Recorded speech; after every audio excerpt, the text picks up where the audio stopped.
My name is Jerome Ferry. My cameraman is Alan Eggers. We're doing a video interview with Bill Quinby, an avid athletic enthusiast, a director, a teacher, a principal, and an NFL referee for many years. Bill, tell us when and where you were born. I was born in Cedar Rapids, Iowa, February 27th, 1932. What was your parents' name? My parents' name, William and Pauline Quinby. What was your dad's occupation? My dad was a laborer, a milkman, pretty much worked at Iowa Man, delivered milk for 25 years for Cyril's Dairy. Did your mother work outside the home, or was she a full-time mom? She was pretty much a full-time mother, but during the World War II, she worked at Century Engineering. It was located downtown there in one of the buildings and she worked in the office. Mm-hmm. Did you have any brothers and sisters? I have a sister named Carolyn, about 2 years younger. She's still living then? Yes, she lives in Marshalltown and has been married to a man that was their athletic director, basketball coach at the Marshalltown Junior College for many years. What was your address in Cedar Rapids? Where'd your folks live? Well, the two addresses I remember the most would be 858 14th Street Northeast, right by Daniels Park. And that was a wonderful place to grow up during the war years and the Daniels Park sports. And then we moved into my grandparents' home on Beaver Avenue, 1822 Beaver, after my grandfather passed away and my grandmother wasn't able to live alone. So those are the two main addresses I remember. Mm-hmm. Where did young Bill go to grade school? I went to started at Johnson Kindergarten, but Polk School from first grade through sixth, and enjoyed that. The Polk School now is a different building. It's newer, but the old one's been torn down. But Polk School. Then after that, Franklin Middle School, High School, really called Franklin High School, 7th through 12th grade. When you were young, Bill, do you remember did you get to hang around downtown Union Station or the railroads? Your dad never... I remember Union Station very well. In fact, that was a treat, that if we were pretty good on a given day, and especially in the summer, my folks would take us down about 10 o'clock at the evening, 10 p.m., buy a popcorn over a little popcorn stand on 3rd Avenue and the railroad tracks, and we would sit and watch the streamliners come into Cedar Rapids from about 10 to 10:30 or so, and we were just little children there. How about the trolleys that you ever... I remember the streetcars, especially, I believe now, you're the history buffs, they probably left Cedar Rapids in the late 30s. And I remember when they tore up Beaver Avenue, took the tracks out, they were down the middle of the street. And my grandfather got some bricks from the street that he put in a little walk in the yard. But I do remember the streetcars, but then I can remember the first buses. You remember your dad's first automobile? Well, my folks really couldn't afford an automobile. I can remember that. And my grandfather would loan them his car. And if I can remember, it was a Hubmobile. I can remember that name, but it was, and my folks would borrow it. My grandfather, he was an engineer, and he was my mother's father. And he had two cars, but he kept one at home that was kind of a shiny one, but he'd let my folks borrow his car. But then the first real car that they owned was after the war, a Studebaker. And I got to drive that a little bit in high school. Mm-hmm. The old Hunter Airport, do you have any memories of it? Yes, I do. I have flown out of the Hunter Airport with Gus Schrader. Lou Brewer was a pilot. It would have been, I would have been probably just beginning college. In 1950-51, the Gazette used to fly to the football games.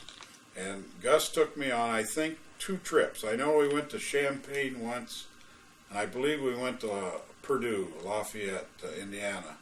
And Lou Brewer was the pilot, and we flew out of Hunter Field. And I presume Hunter Field closed somewhere in the 50s, I mean, completely. Mm-hmm. And I can't remember which factory's there now. There's a big industrial plant right on Hunter Field. Cedar Rapids Parks, what was your favorite parks? Well, my favorite park's Daniels Park. I grew up there and lived my boyhood there, played hundreds of baseball games. I grew up on the playground there. They had a wading pool at the far end of the park that's not there anymore, and they moved it to the middle of the park. But when we were probably all our youth, it was at the other end. But when we got to be about 12, we used to go skinny dipping in it as it got dark. We'd play baseball and stuff in the park and get all sweaty, and then we'd go up the pool and strip down and just go. And the street was only about 25 feet from the pool, Maplewood Drive. But Daniels Park, I walk through there once a week, and 16th Street Northeast, and that's my old neighborhood, 14th, and it just brings back warm memories. Yeah. Did they have kids leagues at that time? Well, the Kid League in Cedar Rapids, baseball-wise, was called the John Beck League. He was a sporting goods dealer downtown, about where the Armstrong building is now. His small sporting, I think he was the only one in town then. There might have been, but he started it in about 1940. And then the war came along, World War II, and he kept it going all the years. He was he was a sponsor of the league, but he had companies. There were 2 leagues. One was a service club league, and the other was a store league. And the service club, I think there were 8 teams in each league, and it was like from 9 years old to 15. That's the spread. And I remember when I was a 9-year-old, the 15-year-olds pitching against us, but the service league would be like Rotary and Optimus and whatever, Elks Club and stuff. And then the store league, and it happened that our neighborhood was the Barney's Paint. Barney Morrison, the paint dealer for probably 60 years, he sponsored our Kid League team, and we were known as the Yankees of the Kid League. We did win the championship almost every year. I mean, that's all we did was play baseball. Did your parents get involved with your... Not very much. That was during the war, most of it, Kid League. My dad did go, not in the service, but he worked on construction of air bases. Kind of, it was like Seabees or so, but it was a private firm. So he wasn't around a lot. But during those times, youth baseball we played in the mornings, and like 9 o'clock and 10:30 at Daniels Park, Riverside Park, Hayes Field. And there weren't many parents that came to the game. They were either in the service, the fathers, and or working, and there'd be a few mothers. But no, I had good parents. They did not get into the ball playing or sports in my life. They watched the games when they could, especially high school and that. But no, they didn't see a lot of real youth games. Yeah, do you remember the old Eby's Field? The Eby Field? Yeah. Well, I remember Coe College in the Eby field house, and I remember Maury Eby very well, the coach at Coe. He's a legend. I was just a little boy, hanging around Coe because Daniels Park is right there. And I can remember Maury Eby coaching in the late 30s, and then I was fortunate enough to know him. He had retired then when the war came from coaching, and Coe had named their field house Eby Field House. It's still that name.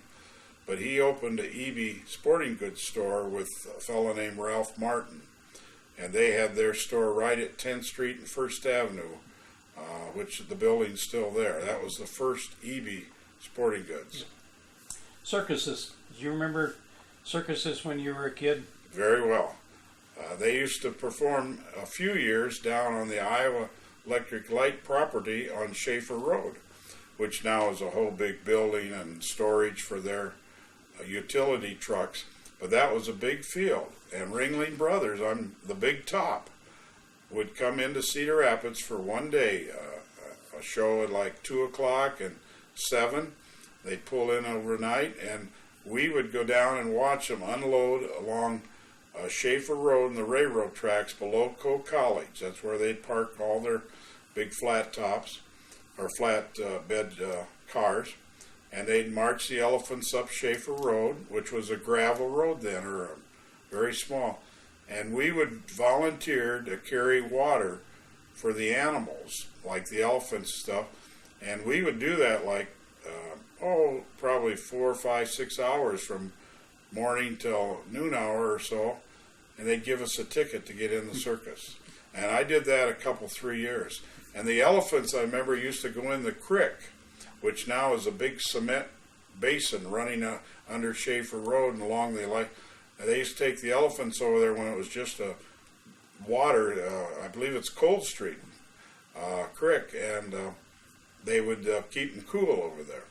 And another thing, Jerry, I remember, they came here and the elephants had been in the fire. Ringling Brothers had a major fire way back in the 40s where hundreds of people, I believe, were killed. And a number of the animals got burned. I mean, the tent burned, the ring. And the next year or so, they came here, and there were a number of elephants scarred. You could see where the new skin had, it was a lighter color and stuff like that. Oh, yeah, Ringling Brothers was usually a one happy day of the summer. Grant Wood, do you remember Grant Wood? I never met Grant Wood, but I remember Grant Wood. And I was kind of fortunate. I was a principal, elementary, and I was assigned Squaw Creek School out on Mount Vernon Road, but it wasn't ready to move in September. It didn't get ready till December, but they put us in the old Jackson School on 4th Avenue and about 1300 block or 12th Street. And Grant Wood actually had some murals on the wall there, and I believe he might have taught there a little bit when he was a young man.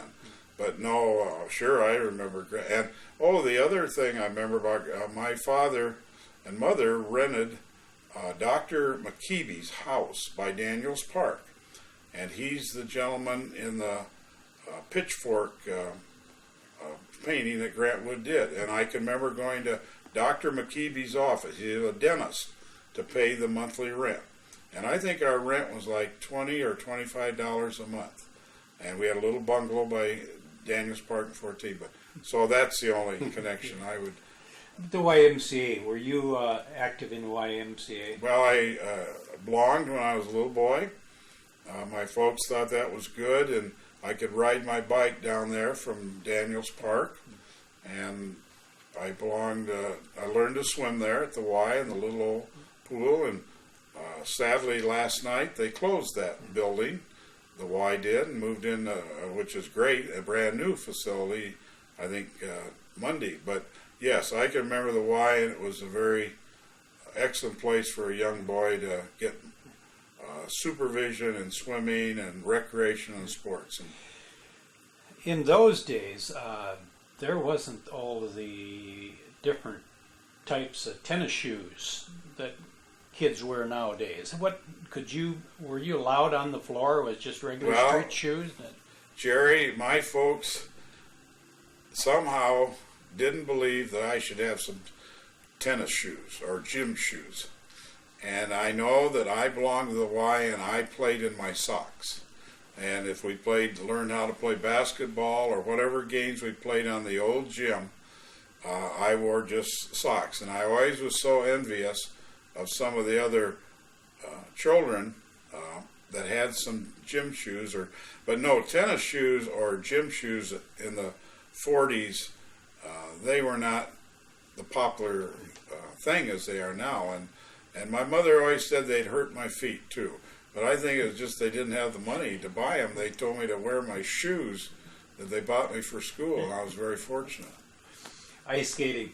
Was ice skating a popular sport when you? Well, I enjoyed it. Living again by Daniels Park, we walked up the railroad tracks to Arthur Rink, which was about, I'm going to say a mile or less. And we would skate on the Arthur Rink, which was a popular rink back in the 50s and 40s. And the other popular ice skating rink was Roosevelt Rink, which was right where the Fillmore School is now, or I think it's the Linn County Human Services is in that building now, but it used to be Fillmore. But that's where that rink. And yes, we used to skate all the time, but I was never very good at competing. I mean, I tried, and if they had 10 in a race, I was number 10 skating, competitively. But no, ice skating was a big thing then. How about was silver skates? Was that have a lot to do with the popularity of ice skating during? I think back then the Gazette used to sponsor the silver skates. That was the big race of the year. They had races, the recreation department, and so forth. And then they moved out to Robbins Lake, or Manhattan Lake, I guess it is, the better name, or the Manhattan Rink, that's maybe what it is. But in those days, the silver skates was a big race, and Cedar Rapids had some outstanding skaters. George Shimmick, who made the Olympic team, and in the war, they did not have the team, but he didn't get to go to the Olympics. We had people like Ann Cooper Culver. She was outstanding young woman skater. We had David Aarons. The Trimble brothers. Oh, were they good? And were you about the same age as O.C. Trimble's? I am young O.C. I think O.C. and myself are the same age. Or one of us could be a year older. But no, he was outstanding ice skater. He was an outstanding distant runner at high school level and college. In fact, I think Olsey 5 or 7 years ago set a master's record at the Drake Relays for like the half mile or something. And I presume, I don't think Olsey competes anymore, but yes, they were excellent runners, skaters, the whole family from the Roosevelt School area, yes. 4th of July, was that a big event for... Well, 4th of July to me as a boy or growing up was around Daniels Park, and that's when there were amateur baseball. Daniels Park was the home of baseball in Cedar Rapids for approximately 10 years or more. We lost our professional team because of the war. They disbanded, I think, in about 1941 or 42, and they did not resume until 1949, Cedar Rapids. So it was about 8 years. And Daniels Park had an amateur league called the M&J League, manufacturers and jobbers, like Quaker Oats, Iowa Man, Iowa Steel, Wilson Packing, Quickway, a whole bunch of companies. And this is like an 8-team league. Well, 4th of July, they usually brought in an outstanding team from somewhere. And the biggest ones I can remember for a couple of years was the Iowa Pre-Flight. Navy Pre-Flight brought their team up from Iowa City to play the M&J All-Stars. And I can remember I got to be bat boy in a couple of them. I was like, 10 or 12 years old, but the Pre-Flight had 2 or 3 former, they were major leaguers that were young players that got put into the service. Dick Wakefield was one of them, Detroit Tigers. I can remember him putting about 10 balls over in Oakland Avenue, right field in batting practice, that time. The Iowa Seahawks. That would be it. The Navy Pre-Flight. They were the Seahawks. And I remember they had outstanding football teams because they had all these college stars from all over the country that were in the Navy. And they used to play, the football used to play on Sunday, and Iowa Hawkeyes used to play on Saturday. And neither team drew big crowds because of the war. And I remember my father taking me to a couple of Iowa games. They had a knothole section. I think you could buy a knothole ticket for the whole season for $1 for a kid. And supposedly you sat in the end zone. But when you got in the end zone, the game started, there were only like 20,000 fans in the stadium, which held, we'll say, 45 to 50,000. But the Seahawks, they had outstanding athletic teams while they're here. And I presume they were in the Iowa campus 5 years or so. Did your dad ever take you up to the baseball, the big baseball park?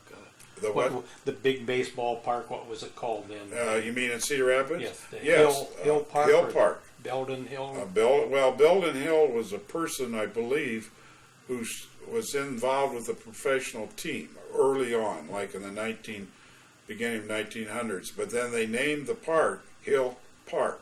And it's right where the Roosevelt Middle School diamond is now. And it was right across the street from the Roosevelt skating rink. And it was when I was a boy. I was born in 32, and I went to some games in 38 and 39. I was probably 8 years old or so. The team was Cedar Rapids Raiders. They were affiliated with Cleveland Indians. Lou Boudreau, who's in the Hall of Fame, played here. Pat Siri, Ollie Marquardt, I can't remember all of them. And I was fortunate, I was Barney's Paint bat boy in 1940. And they allowed Barney's Paint and Morehouse Barbershop, which was located downtown. I remember he sponsored a team. We played a 3-inning game before a Raider game. And I wasn't a player, but I was the bat boy. And I remember what a thrill that was to go on a diamond where the professional or pros were. Were your folks church-going people? Not really. They belonged to the First Congregational Church, but I think that was because my grandparents were real solid members there. First Congregational on Washington Avenue and 17th Street, yeah. They send you to Sunday school? Yes, I was kind of like, I listened to Rick Sellers. I believe he always says on Friday, don't send your children to Sunday school, take them. Well, I was one of those that got sent, but my grandparents made sure I attended Sunday school. I remember Reverend Reverend Jacobs. That's the first minister I remember. He must have been at the Congregational Church in the 40s. Reverend Richard Wagner was one of my best friends, and then he left, and I probably attended there, for 10 years or so. My sister was married there, and my parents were buried out of the church there, yeah. When you were growing up, Bill, was there such a thing as segregation with your crowd that you played with? Well, sadly, there probably was. There were not any minority families, basically, that lived around Daniels Park. I'm talking Negro families, which was the correct title then, the black community. We played against black athletes. When I went to Franklin, again, there were very few black athletes at our school, and that is probably a sad case, that more of the black athletes went to McKinley. But in Iowa, when I went there and played baseball, we had, and I was football manager, and that'd be 1950, I roomed with a black athlete in baseball on our trips, and our teammates in football, as they were outstanding citizens as well as athletes. High school, were you involved with football in high school? Football, I went to Franklin. I was involved in baseball, basketball, and football. Football was probably the better sport that my abilities had. I did get hurt my senior year and didn't play, but in my junior year I was all-state in football. What position did you play in? Center. Mm-hmm. Being active in all these sports, did the girls back then cling around the real good athletes at that time? Oh, maybe a little. I'll tell you, Jerry, I think my experience, we people that were out for the teams, I really didn't have a girlfriend to speak. I never had a date till I was a 12th grader. I did have a girlfriend in 12th grade that I liked quite a bit. But no, I guess some of the athletes were popular, but we kind of liked to play sports. And see, that's the period when there were really no real drug problems. There was some alcohol problems, a little bit of smoking, but we had kind of a pledge among ourselves. If anybody was doing that, we were going to go to the coach to drop them. You know, we, the players. And I remember we had a couple that we turned in for smoking. They never finished the season. Dances, you probably didn't attend very many dances in high school. No, we had some dances at high school. We might have the homecoming. We had the Thunderbolt Athletic Club. That was a big dance. They had one dance in fall, one in the spring. And if a girl got invited to that, that was with an athlete. Because the Thunderbolt Athletic Club, you had to be a letter winner. And that's before women's athletics. So that was a big one. I remember, I think my junior or senior year, I was president of the Thunderbolt. And so I had to have a date or something, or I shouldn't be there. Yeah. You had mentioned the Keene team during Downtown, the war years. The Keene team, or Teen Keene, I think. Well, it was at where Emil's cafeteria or restaurant is today, right there at the YMCA, and that was where all the teenagers, if they wished, could go there for dancing, soda pop, social gathering. And the Keene Teen, I think it was Keene Teen. It was a all city. Now, that wasn't just Franklin. It was for all. I hardly ever went there. I remember going there a couple times, but it was more, I was kind of shy about dating and girls and stuff like that. But no, that was a big club. And I don't know how many years it lasted, but quite a few. But it was right there. The Y must have leased the downstairs corner, and it's right where Emil's deli is now. Mm-hmm. I think you had mentioned to me that you used to be a pin setter in bowling alleys. Oh, too. yes, the bowling alley down there where the Five Season or the Cellular Center is, there was a bowling under the Danceland Ballroom.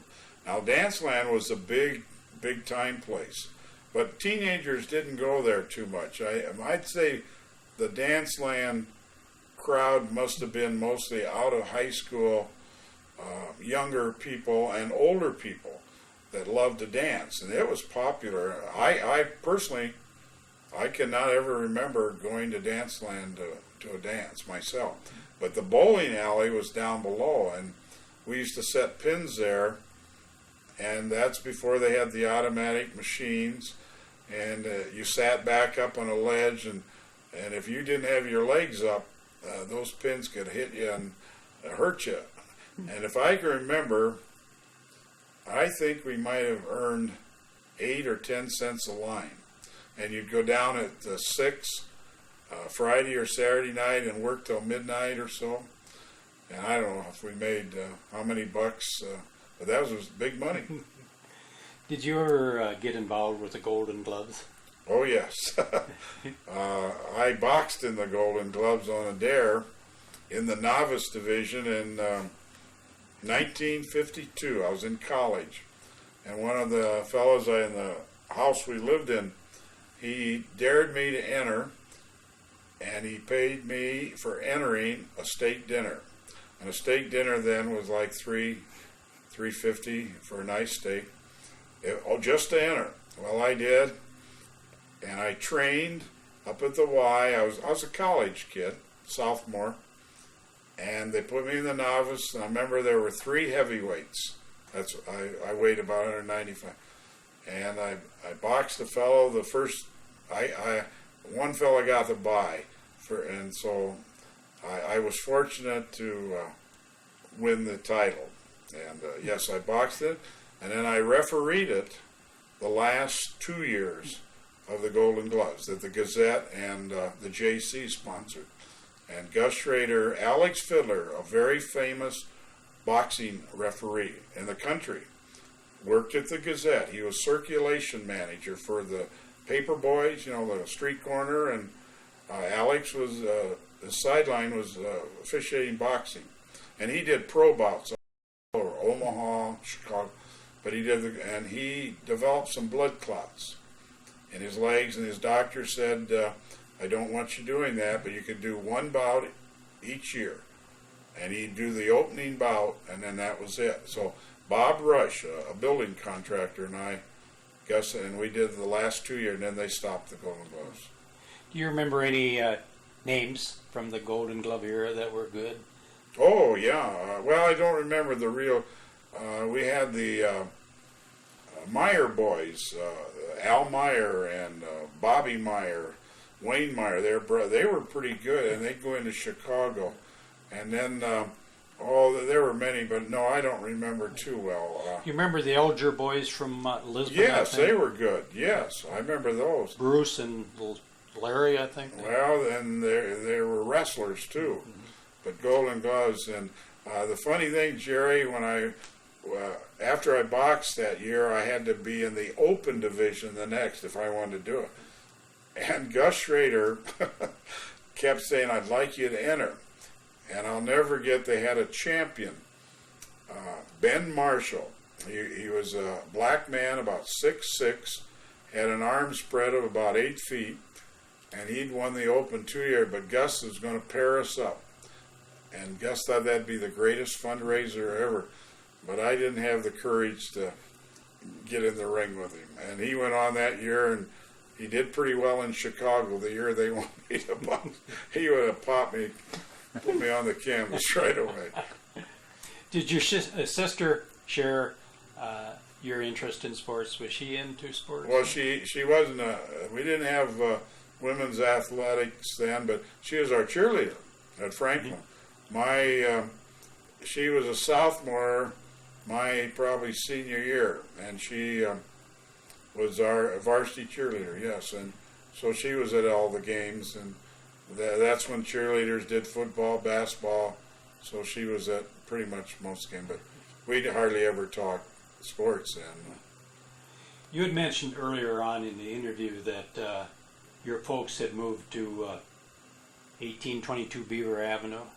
Did you find that quite a culture shock for you to move from the 14th up to the... Well, Daniels Park area was more of a working type factory. We had a lot of people, blue collar, that worked at Iowa Man, 3 Minute Oats then. It's a different name now. They worked at Turner Mike, a lot of neighbors.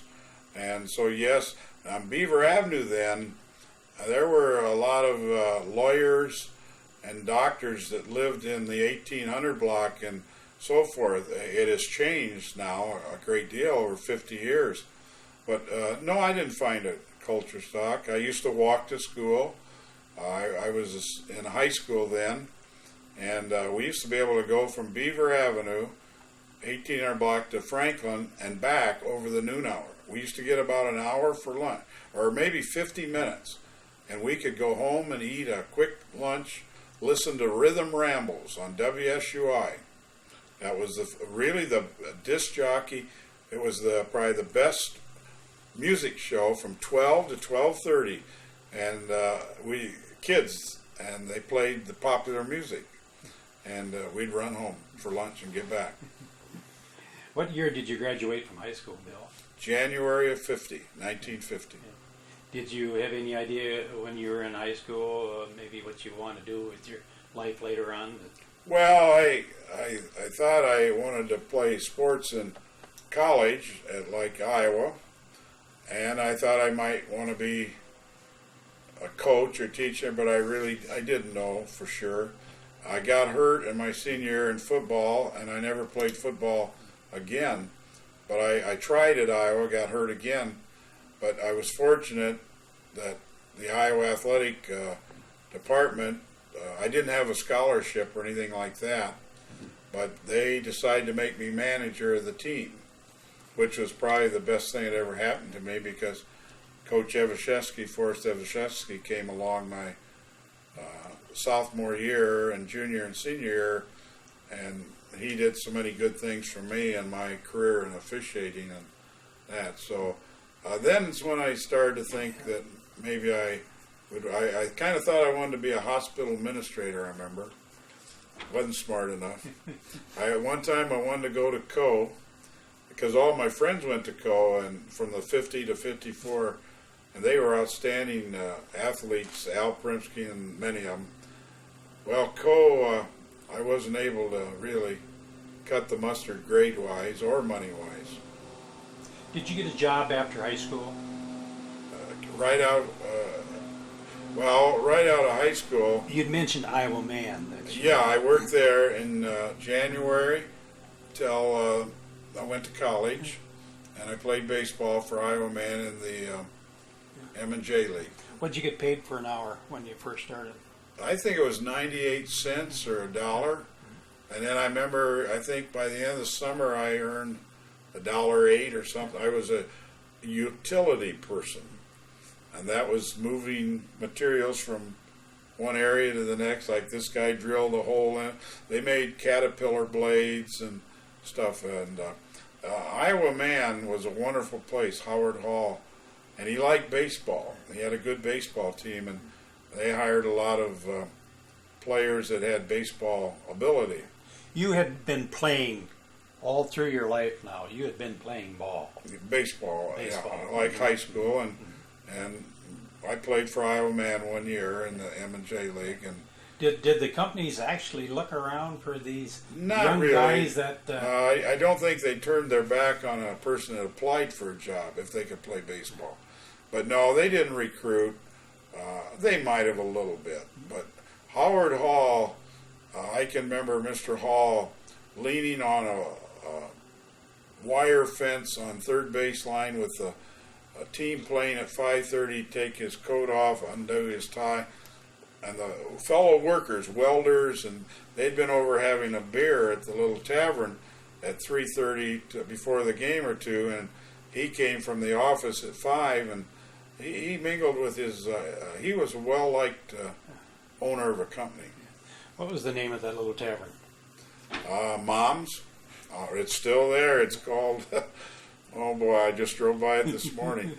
But there's a little tavern right by Iowa Man, across the street from 3 Minute Oats, and my house was a block away, but we could buy a piece of pie and a dip ice cream, I think, for $0.10. And we'd save our money up, and everybody called her Mom. And she was a little older lady. She was the bartender, the cook, the waitress, and she would allow us to come in there. She always used to tell us, like, we couldn't come in when the workers were there for Iowa Man fellows worked and came in there for a quick lunch, They might have had a beer too, I don't know. But we'd go in after like 12:30 or 1, and once a week or and buy a piece of pie with ice cream. You're talking about in 1950 you went to work for Iowa Man. This was more or less in the peak of the M&J League, wasn't it? The M&J probably peaked between 46 and 55.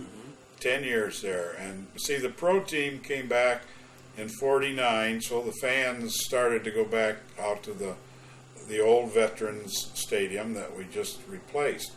But the ball players, see, the M&J ball players, they were young, just out of high school, college players, and I can remember some of the older fellows were like Guy Bruce. He pitched, he was 53 years old, and his son pitched, and he was like probably, say, 30, and he had played for the St. Louis Cardinal minor league, and I can remember a couple times they were paired against the LaPlante show. It was one of those, and one of them worked there, and the other worked at Iowa Man, and that was the big game, and it always ended up a pretty close one. I can't remember who would win, but who were some of the top teams back then? Oh, the best teams that I can remember. Bat Boy, I was bat boy for Iowa Electric or Iowa Electric and Power, which is the light company, or now it's the Alliant, I guess.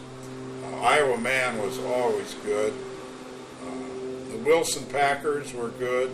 And see, most of these players worked in the factory. I mean, these are fellas that worked till 3:30 and went home and got their ball suit on and came out and played a 7-inning game, and it was a wonderful league. Was there a large attendance at these events? During the war years, especially on a Sunday, they could have crowds of 1,000 to 2,500. And Daniels Park then, nobody paid admission.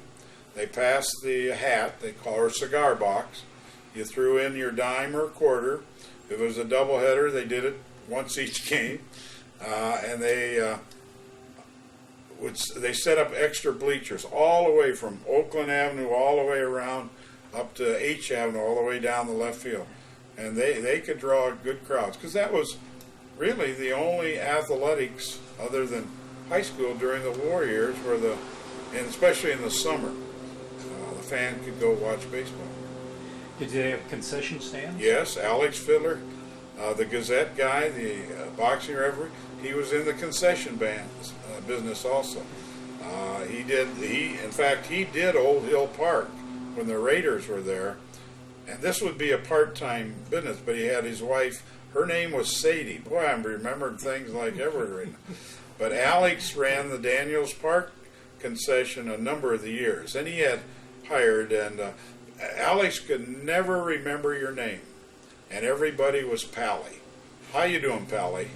And just a short a Jewish man, and knew how to earn $1.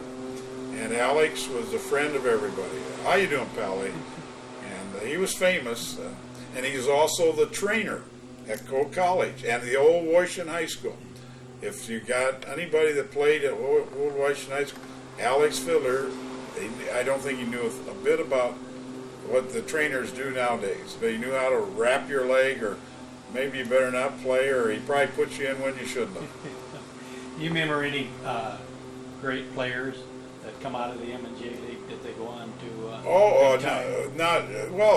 great. Dick Roshek played for the Cleveland Indians. He just passed away last year. Ray Pretzazelka, who went by the professional name Ray Peters. He played in the Cleveland organization. There were numerous professional athletes that mostly the M&J got them after their careers in the pros were over. Because in those days, a good baseball player, a lot of them would sign out of high school and go into the minor leagues. And but there were numerous ones that came back after playing in the old, for the Cedar Rapids Raiders or the teams after the war, and they liked Cedar Rapids, so they got a job, and their baseball big career was over, but they played in the M&J League. Did they ever broadcast any live?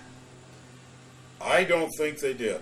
I'll tell you what, the best guy, you mentioned him before, Tate Cummins.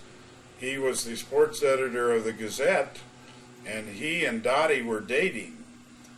She was just a young lady in college, and I remember they had a press box they put on between home plate and the backstop. It was a little wooden stand with a piece of wire over the front, 2 side doors, no windows, nothing to shut, and they put an old car seat in it, and that was Tate's place to keep score. They did announce who the batter was going to be, but not a radio broadcast. Let's get you into college. In 1950, you went to the University of Iowa? Yes. Did you follow your love of football? Well, I tried to and got hurt right away. Second week of practice as a freshman, had surgery again. And I tried spring football and hurt the other knee. And that's when they told me I better be the manager. Who was the coach then? The Raffensperger was the coach.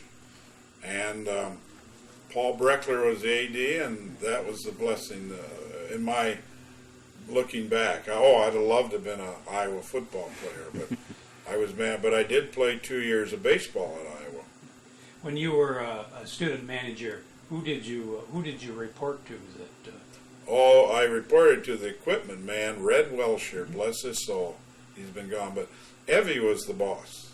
Evashevsky, he wanted to know everything that was going on. And I can remember real quickly, I got to make this quick, a gentleman that had come down to the University Hospital, never seen in my life, from Hopkinton, wanted to watch practice, and I had to say, no, Evie doesn't really want that. And finally I said, well, come on in and stand right here by the gate. And all of a sudden I remember Evie yelling, Quinby, who the hell is that guy? And here is a little old 50-year-old man that had been ill. And I said, Evie, he's my friend. And Evie says, okay. And he got to stay, and this guy, he's followed, and on his 90th birthday, his daughter lived in Evie's hometown up in Michigan. He asked his daughter to have a meeting with Evie, and they did. And this was just about 10 years ago. The man has passed on now, but Evie remembered him. He wasn't a guy that you would never forget. Did you get to know Evie quite well? Yes. Evie was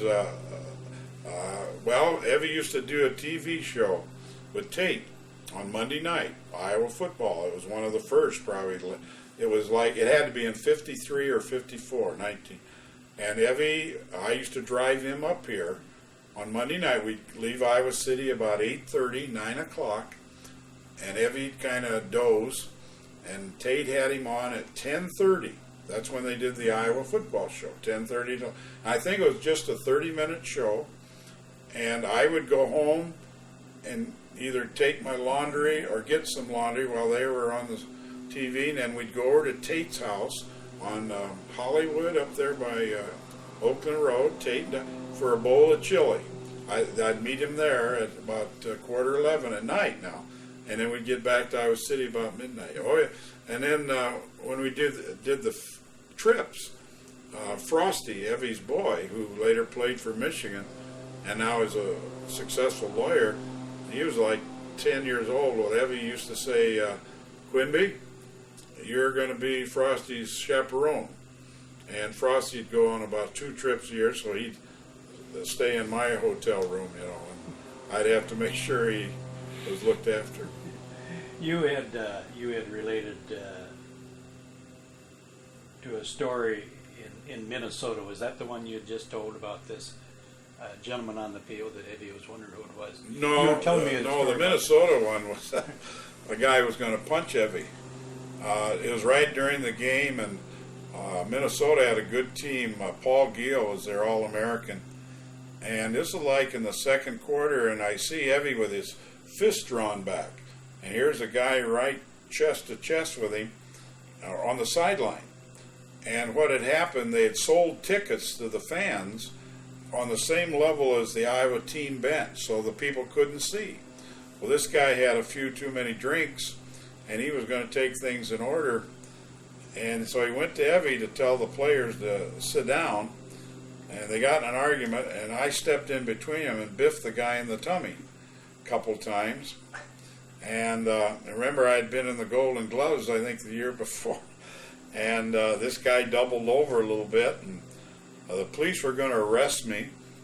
And Paul Breckler, the AD, was on the bench area, and he went up to him and said, hey, no way, there's the drunk that should be arrested. And it all, but I became kind of, not famous, but that picture was in papers all over the country, and Alex Fiddler, I remember the referee in boxing, spread it around all over because he worked for the Gazette, Gus Schrader.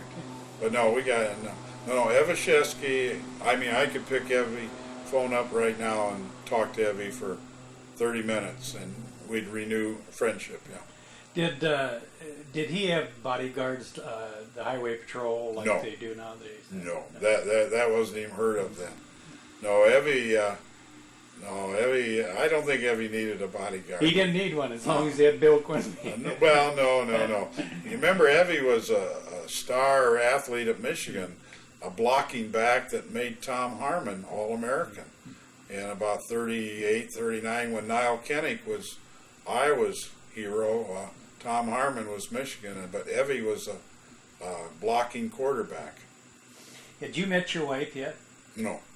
We met my first year of teaching in 1954. Okay. And then, as you got halfway through your 4 years at Iowa, did you still want to take up medicine, or had you changed your mind by then? Well, no, I think I changed my mind because my grades somewhat. Well, I was a C student, but I wasn't a medical or a hospital administrator candidate. But Fred Winter, local director of athletics in the high schools here, encouraged me. I had played high school basketball with his son, Bob, to look into teaching elementary school. And that's when jobs were plentiful, you know.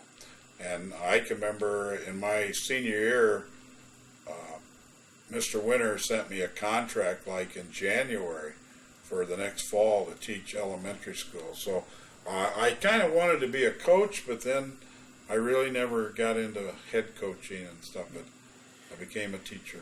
When you were involved with all of this, these sports people down to Iowa, did they ever take you out to eat after a game, or like to the Lark or someplace? No. After the game was over? No, I was on the training table in football, and so I ate with the team and the coaches. But no, the wonderful experiences in being manager with Evie is he felt the managers were just as important as the players. So we went on the trips with them. We got to be on the training table. We got our letter. It was a manager's letter, but he respected us. And but no, never. I don't think in college I ever was in the Lark. I don't remember. So what year did you graduate? 54. 54. June. I was a 4-year student. And I made it in 4 years. You majored in? Physical education and elementary education. Did you ever have the opportunity to meet George Forstner? Oh, yes, numerous times. When I was a younger person and when they started the Amana VIP, I met him when I was manager because he used to come to, he was one of Evie's close friends, you know, when you have all of the money there and you're a big Iowa booster, you get to come to practice and stuff. But my privilege of meeting Mr. Forstner was a couple ways. When they had the Amana VIP, Bill Broussard and myself were the official greeters at the gate when they came in. Oh, I didn't know they... Quiet enough by now. Before we get out of Iowa, you played varsity, didn't you, for a couple of years? Varsity. I played varsity baseball, yes. My junior and senior year, and it was a very good experience. Coach Otto Vogel, who was at that time a very well-known college baseball coach. He'd had some excellent teams, and it was a wonderful experience. In fact, I still stay in touch with some of our teammates from that era of Iowa baseball. Mm-hmm. And so where did you find your first job after? Well, I was fortunate. Fred Winter here in Cedar Rapids was looking for a physical education teacher at Hayes School, and I was hired, and that was my first job in 1954. Worked for Mr. LaVoss, the principal, mm-hmm. and I taught physical education, and I think I taught health and science. And you know me, I'm not much of a scientist. And then the next year, didn't you change your career? Yes, I did. I was fortunate to have, I've been very fortunate in my life to have many good friends. And Roy Skogman of Skogman Homes, I met him at Elmcrest Country Club because I was a lifeguard at Elmcrest for 14 summers while I went to school and was a teacher and all that. And Roy asked me if maybe I'd like to be a real estate salesman, and that sounded good, so I had to get a license and all that. So I worked for Roy 1 year then I went back to teaching for a few, and then I left again. And I worked for Roy. So yes, I left after the first year. Yeah. Did you come across any woman yet? Do you think you'd like to spend the rest of your life with? Yes, I met Janice, my wife. She was a second-year teacher, and I was a first-year teacher, and we met at a mental health meeting at Roosevelt High School, where they gave us a half a day for meetings or lectures about how we should work and treat children with maybe disabilities and things there. And we met in the fall, and we were married in 1955 in the summer, August 6th, 1955. Yeah. What's her maiden name? Pardon me? What was her maiden name? Janice Bailey. Janice Lou Bailey. You did a stint at Cleveland, didn't you? I was at Cleveland School for 3 years after I came back from Skogman's, and that was a wonderful experience. Cleveland was a middle-class kind of neighborhood. Wonderful children, sports-minded, because they kind of grew up near the ballpark. They had the skating rink at Roosevelt. That was when Jefferson High School just opened in the 1958 era. And we had a lot of those. I run into a lot of those children that still live in CR, and we renew our friendship. But I was there 3 years. Mm-hmm. Then your next is... I went Franklin, 1960. I was there 5 years in the middle school, taught physical education and health, and I coached a little bit. I was like a volunteer coach in football a couple years under my sophomore football coach, Lloyd Gettle. He was my personal coach. I worked under Coach, and then I coached baseball there.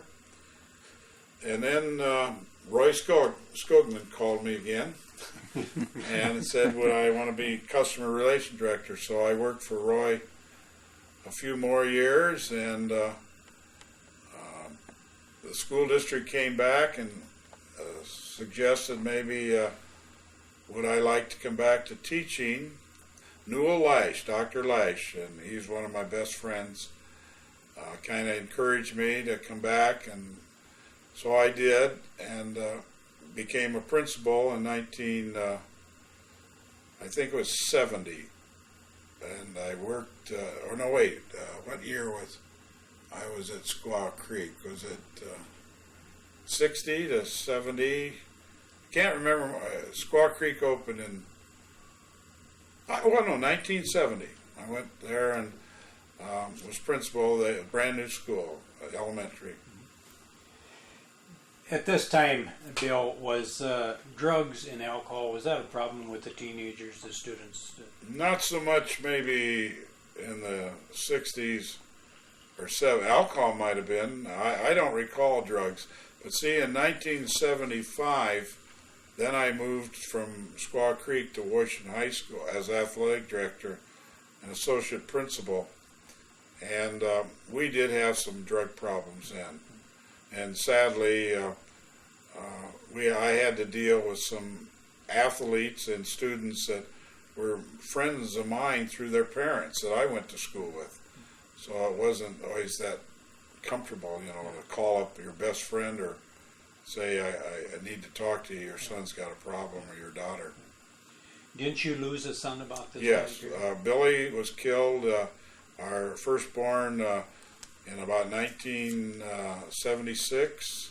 It was in between the first and second year at Washington, and killed in a car accident. And I started thinking then that maybe I would rather stay home with my other 3 children and not be in the school business. So I was fortunate right then. I went to a meeting, and somebody asked me would I be interested in personnel work, and it was Nissen Corporation, a gymnastics company.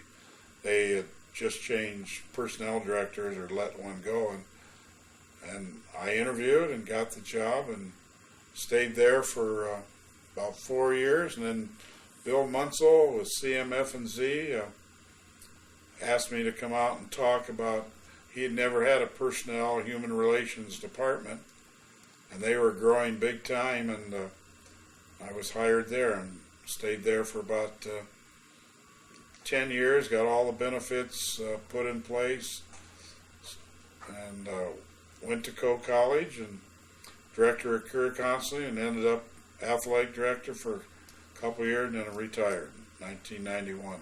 91 you retired.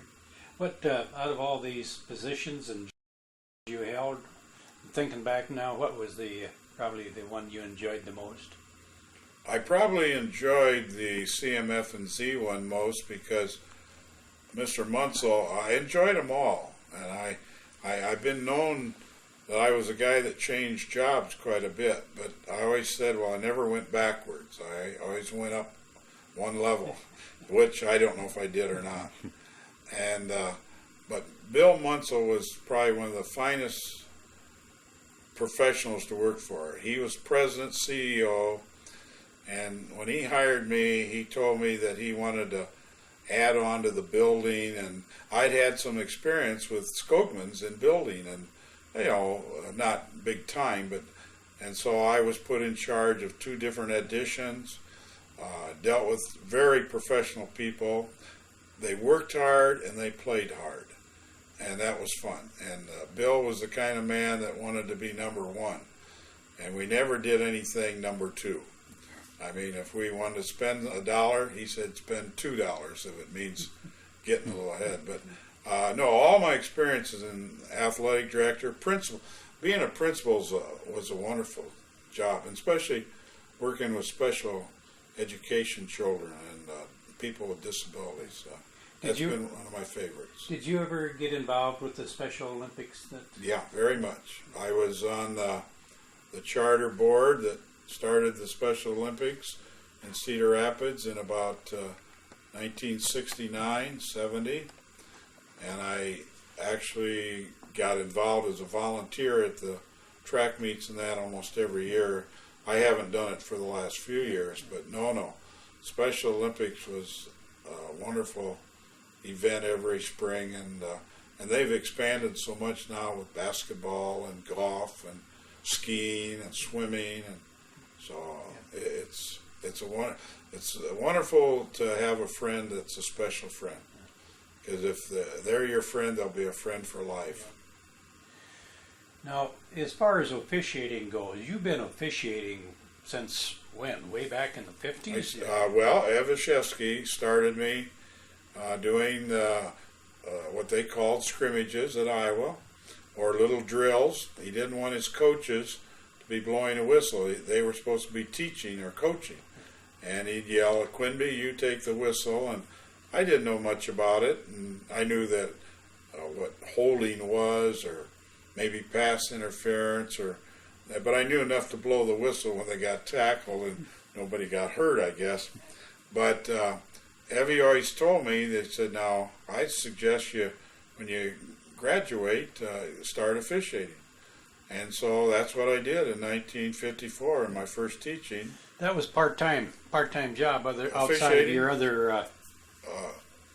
I've officiated, it's always been an avocation, but when it got into the NFL, it was still an avocation, but it was a lot of time, and we earned a lot of very good money during that time. But before that time, you did officiating in the Big Ten, didn't you? Yes, I was in I did high school sports in small college from about 1955 through 65.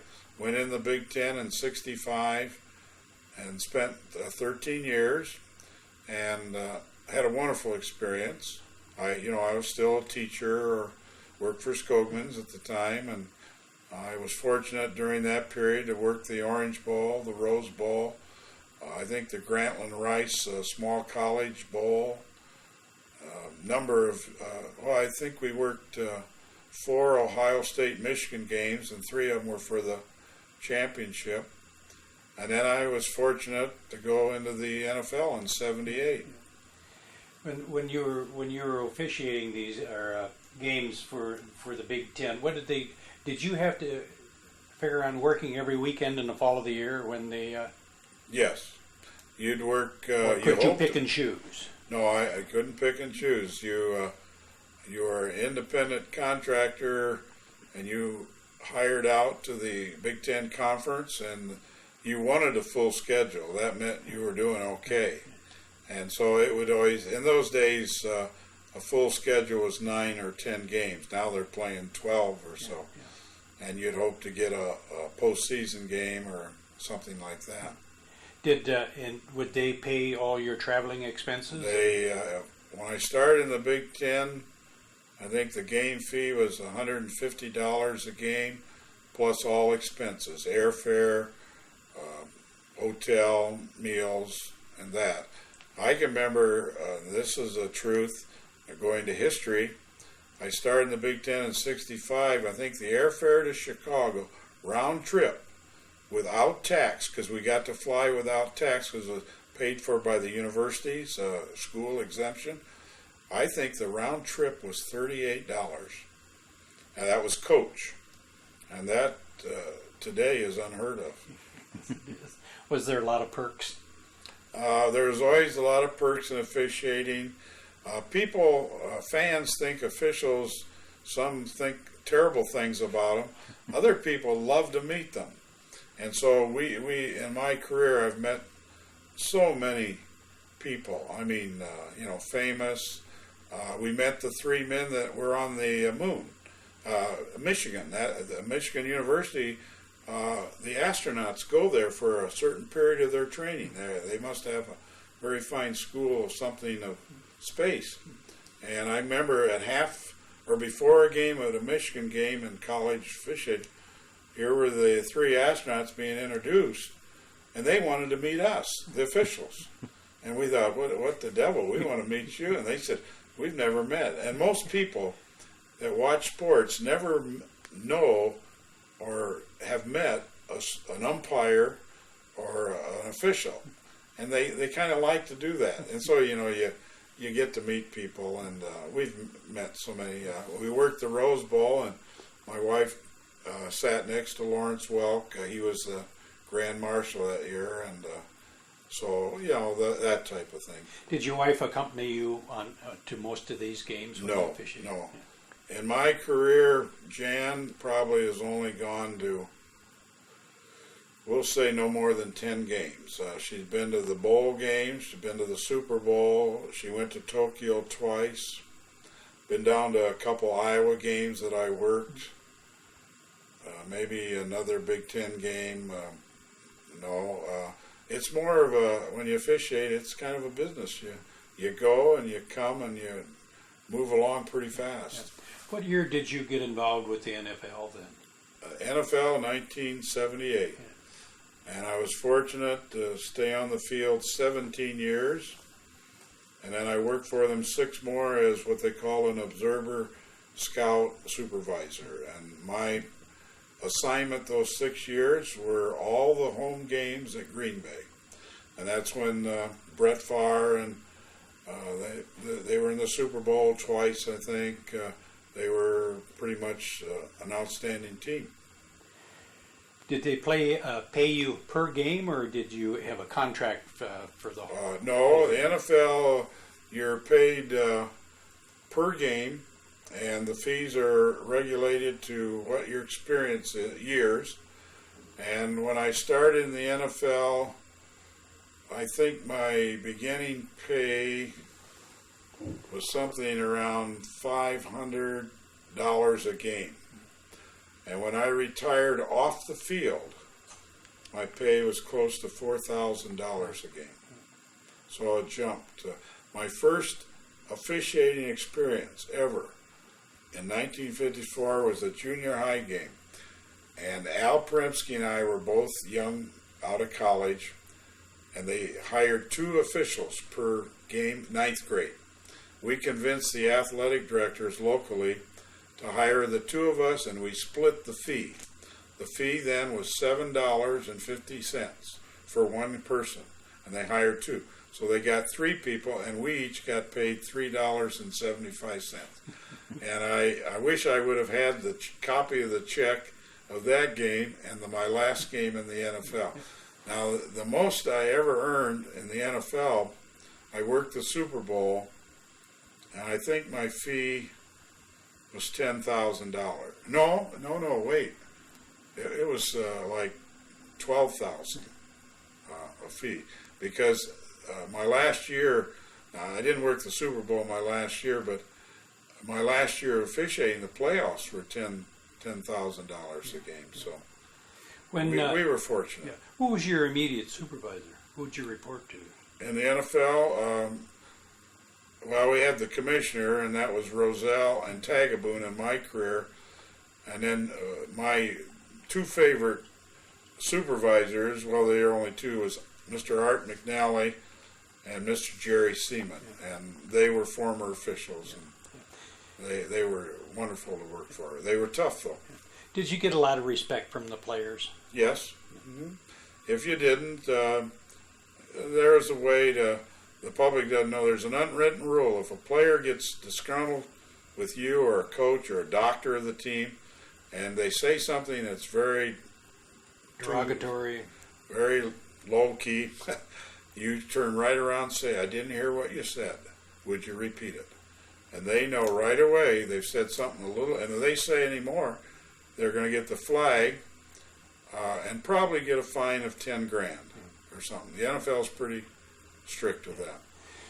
Had you noticed from the time you started in the NFL officiating until the time you finished, did you notice any difference in the abuse that you took from fans?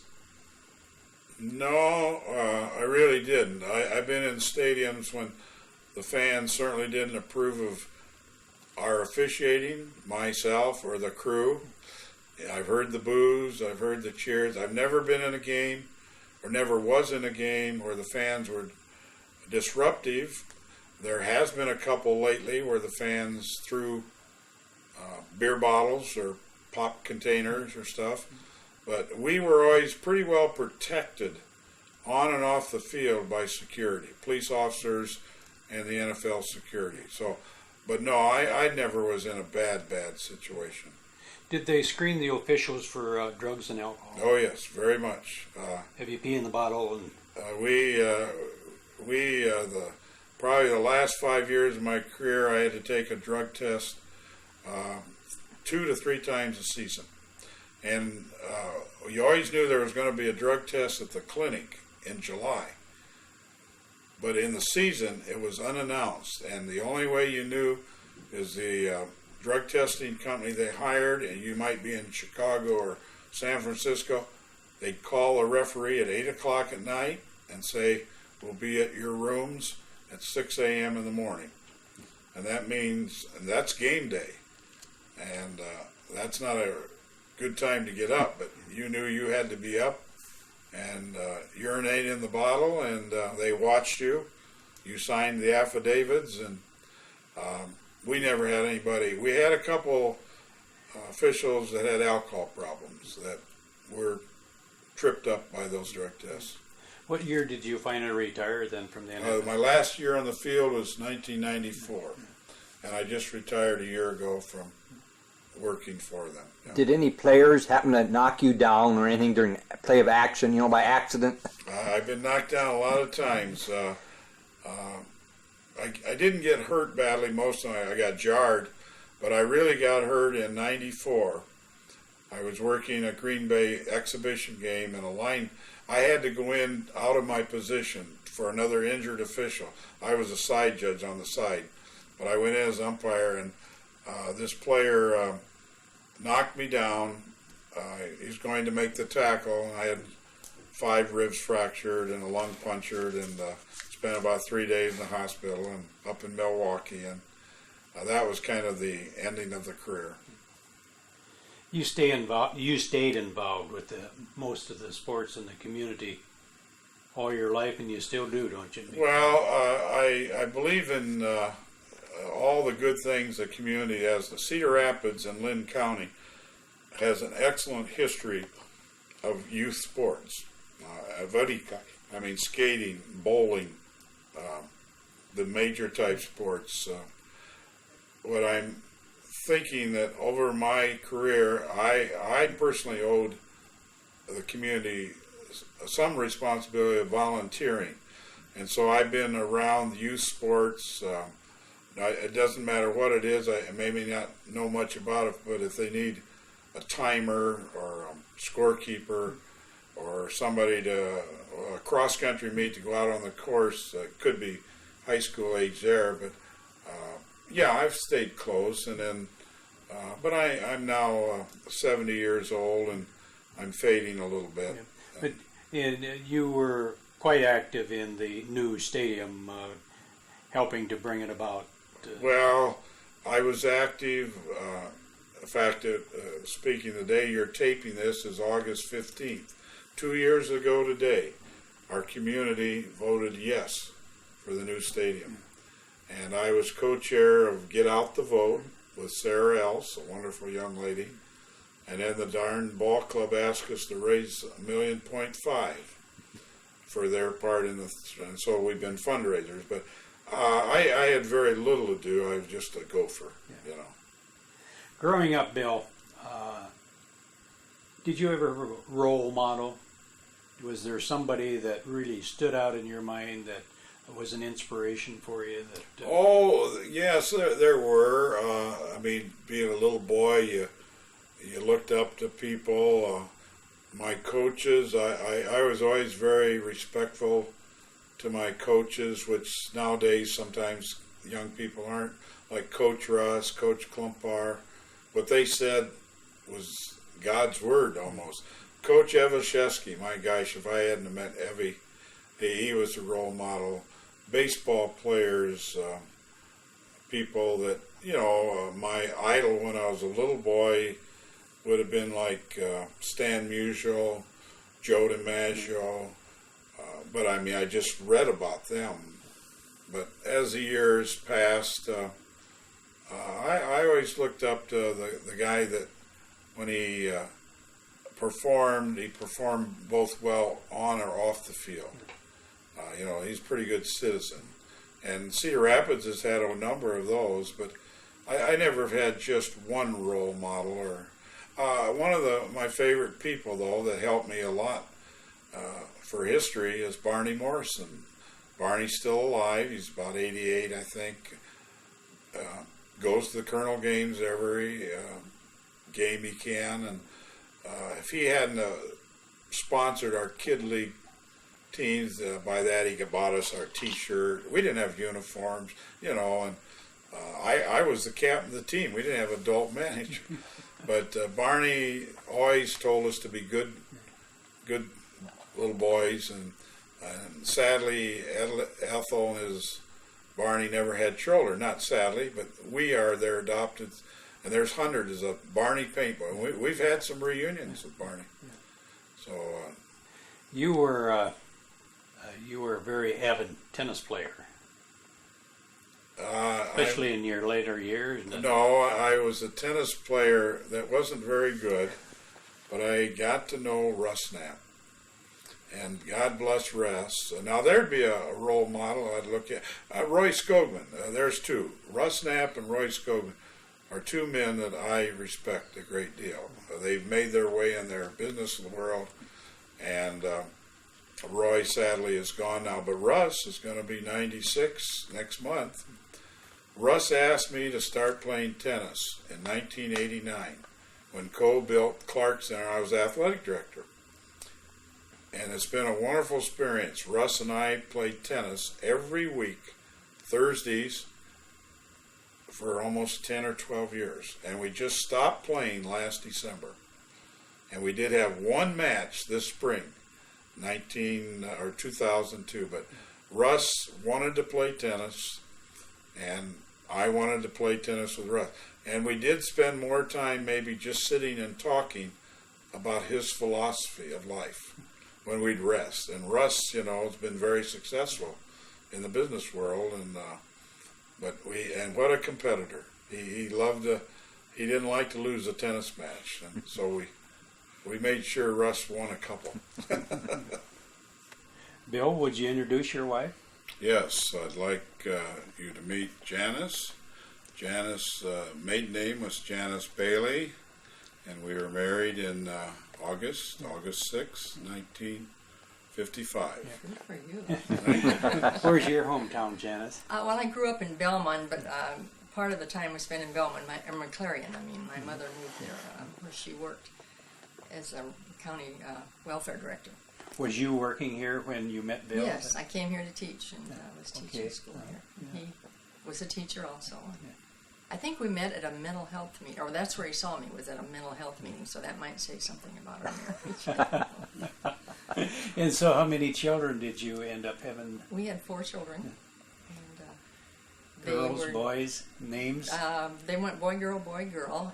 Young Bill was the oldest of the 4, and we lost him when he was 19.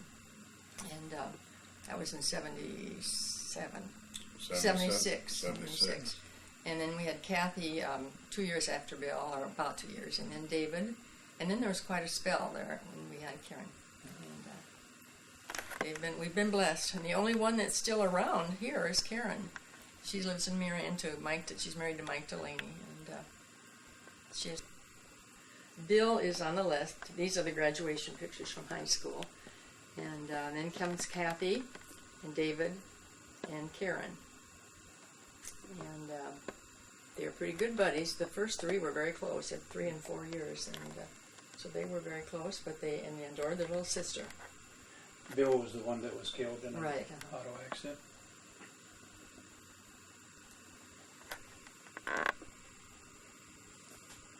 The picture down below was taken in about 78 or 9, I think. And we never had a picture of the 4 children, which we really regretted. So we got busy and had that one taken. And they're about 13 and 21 and 23 in that picture. So what are the 3 doing today? David is a lawyer in Minneapolis area. He lives in Plymouth. He has 3 children. He's married and has 3 children. What's and their names? They are Becca, our oldest grandchild, is going to be 16 this year, going to start driving. And Becca is the oldest now. She's 16, or going to be 16 very soon. Her brothers are John David, and I can't see very well. John David and Scott. I mean, he's named William Scott after his brother, but they call him Scotty. And here's Scotty, and here's John David. And Dave and his wife Karen. Our daughter Kathy and her husband Matt Johnson. What's Kathy? Kathy is retired now, but she had a very good job with Mattel. She was executive vice president of marketing of Mattel when she retired. And she graduated from Cole and then got her MBA at Iowa. So that's where her background was. Karen went to Luther, as did David.